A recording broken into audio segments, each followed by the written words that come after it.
5 days after the disaster struck, around 11,000 people are dead or missing. Recovery teams are only now reaching some areas for the first time, and despite freezing weather, they still hold out hope of finding survivors. North Asia correspondent Mark Willesee has been to Ofunato, where search and rescue crews have begun carefully picking their way through the shattered remnants of this city by the sea. This is, or was, the fishing town of Ofunato. The tsunami, the height of a 3-storey building, gouged a kilometre-wide wound through its heart. Ships were swept hundreds of metres inland, cars were crumpled, and 3,500 homes were destroyed. Ofunato is now a tangle of rotting debris.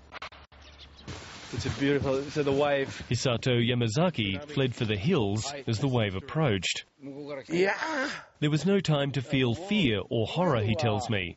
It was just like being swept up in hell, he says. At least his house is still standing, just. But everything inside it is sodden or smashed. It's when you ask him about his friends and neighbours that Mr. Yamazaki's gentle stoicism fails.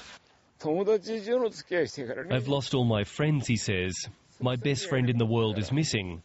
I'm heartbroken. Ofunato is one of the dozens of villages and towns along the Japanese coast which simply hasn't made the news reports. But as you can see, only now the full extent of the damage and the disaster is being revealed. And you have to say that this wave has completely smashed the town. There are thousands of people missing here, and we've also heard of individual cases. For example, 30 elderly people from the nursing home simply swept away. Help has made it to Ofunato. As well as Japanese teams, there are units of British and United States search and rescue specialists here.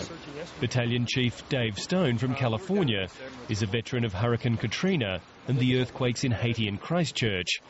But his team has never seen anything like this. We're here, we're looking at, I heard, about a 450 square mile area of damage from Sendai going out. And so one of the things that, just looking at the immense amount of work that we could be for a long time. And as the days grind on, they're unlikely to find any survivors. Japan hasn't had to confront devastation and death like this since the Second World War. It picked itself up after that defeat. It's vowing to do the same after this disaster. Mark Willesee, ABC News, Ofunato.